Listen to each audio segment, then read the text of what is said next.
आदरणीय सभापति जी, देश देख रहा है झूठ फैलाने वालों की सत्य सुनने की ताकत भी नहीं होती।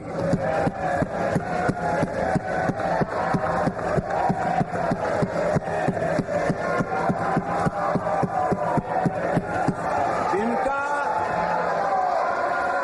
सत्य से मुकाबला करना, इसके लिए जिनके हौसले नहीं है, वो बैठ करके इतनी चर्चा के बाद उन्होंने उठाए हुए सवालों के जवाब भी सुनने की हिम्मत नहीं है। इन्होंने ये अपर हाउस को अपमानित कर रहे हैं। इस अपर हाउस की महान परंपरा को अपमानित कर रहे हैं। आदरणीय सभापति जी, देश की जनता ने हर प्रकार से उनको इतना पराजित कर दिया है कि अब उनके पास गली मोहल्ले में चीखने के सिवाय कुछ बचा नहीं। नारेबाजी, हो हल्ला और मैदान छोड़ के भाग जाना, यही उनके नसीब में लिखा हुआ है। माननीय सदस्यगण, अत्यंत दर्दनाक, पीड़ादायक, अमर्यादित आचरण से देखकर मैं हूं। शासन तीसरे निरंतर लगातार काल में है। 6 दशक के बाद मैंने चर्चा की और मैंने अनुरोध किया कि प्रतिपक्ष के नेता को बिना बेरोक टोक बोलने का सुअवसर दिया। आज वो सदन छोड़कर नहीं गए हैं, मर्यादा छोड़कर गए हैं। आज उन्होंने मुझे पीठ नहीं दिखाई है, भारत के संविधान को पीठ दिखाई है। आज उन्होंने मेरा अनादर और आपका अनादर नहीं किया है, उस शपथ का अनादर किया है जो संविधान के तहत ली है। भारत के संविधान की इससे बड़ी अपमानित बात नहीं हो सकती। ऐसा कैसे हो सकता है? House of elders, the upper house, हमें देश का मार्गदर्शन करना है।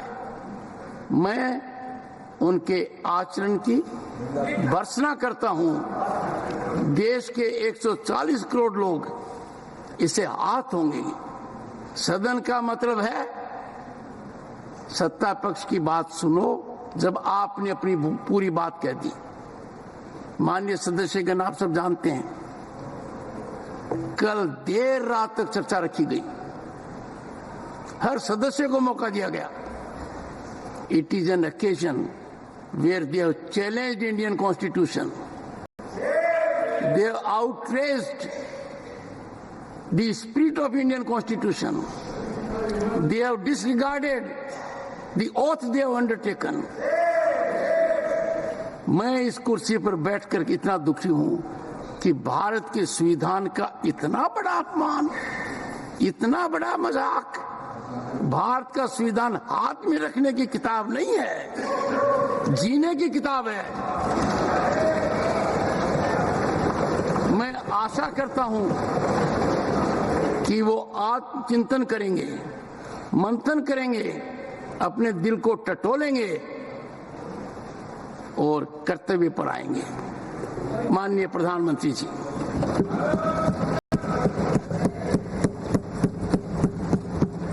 आदरणीय सभापति जी, आपकी वेदना मैं समझ सकता हूं।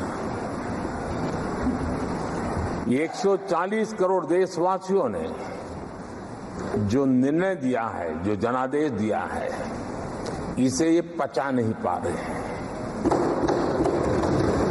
और कल उनकी सारी हरकतें फेल हो गई तो आज उनका वो लड़ाई लड़ने का भी हौसला नहीं था और इसलिए वो मैदान छोड़ करके भाग गए हैं। आदरणीय सभापति जी, मैं तो कर्तव्य से बंधा हुआ हूं और न ही मैं यहां कोई डिबेट पे स्कोर करने के लिए आया हूं। मैं तो देश का सेवक हूं, देशवासियों को मेरा हिसाब है। देश की जनता को मेरे पल पल का हिसाब देना मैं उसे अपना कर्तव्य मानता हूं।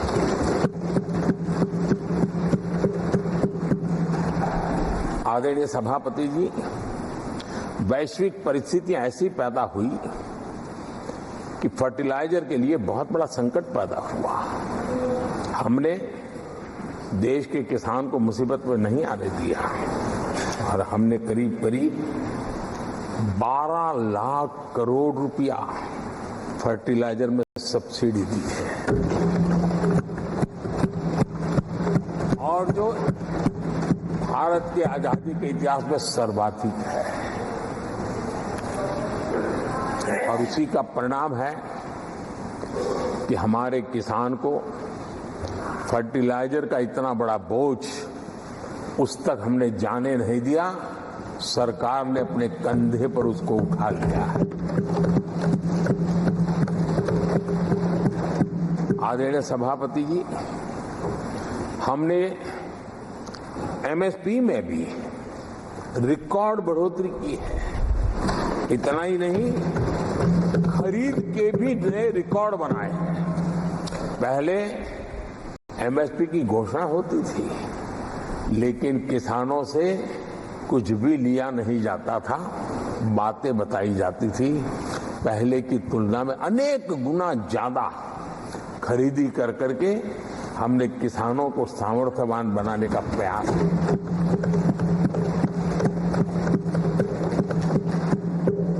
आदरणीय सभापति जी, 10 वर्षों में हमने कांग्रेस सरकार की तुलना में धान और गेहूं किसानों तक 2.5 गुना अधिक पैसा पहुंचाया और हम आने वाले 5 साल सिर्फ इसी का इंक्रीमेंटल वृद्धि करके रुकना नहीं चाहते। हम नए नए क्षेत्रों को, उन कठिनाइयों का अध्ययन करके उसकी मुक्ति के लिए प्रयास कर रहे हैं और इसलिए आदरणीय सभापति जी, अन्न भंडारण का विश्व का सबसे बड़ा अभियान हमने हाथ लिया है और लाखों की तादाद में विकेंद्रित व्यवस्था के तहत अन्न भंडारणों की रचना करने की दिशा में काम चल पड़ा है। फल और सब्जी एक ऐसा क्षेत्र है, हम चाहते हैं कि किसान उस तरफ मुड़े और उसके भंडारण के लिए भी एक व्यापक इंफ्रास्ट्रक्चर की दिशा में हम काम कर रहे हैं। आदरणीय सभापति जी, सबका साथ सबका विकास, इस मूल मंत्र को लेकर के हमने देश सेवा की हमारी यात्रा को निरंतर विस्तार देने का प्रयास किया है। देशवासियों को गरिमापूर्ण जीवन देना ये हमारी प्राथमिकता रही है। आजादी के बाद अनेक दशकों तक जिनको कभी पूछा नहीं गया, आज मेरी सरकार उनको पूछती तो है, उनको पूजती भी है।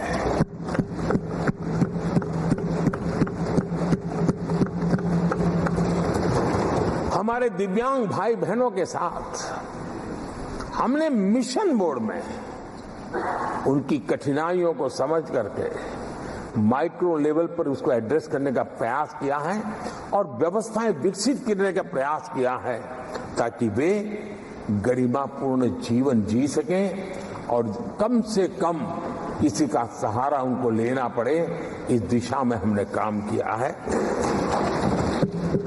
आदरणीय सभापति जी, हमारे समाज में किसी न किसी कारणवश एक उपेक्षित वर्ग,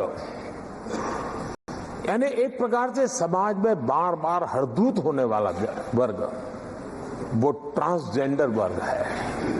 हमारी सरकार ने ट्रांसजेंडर साथियों के लिए कानून बनाने का काम किया है। और जब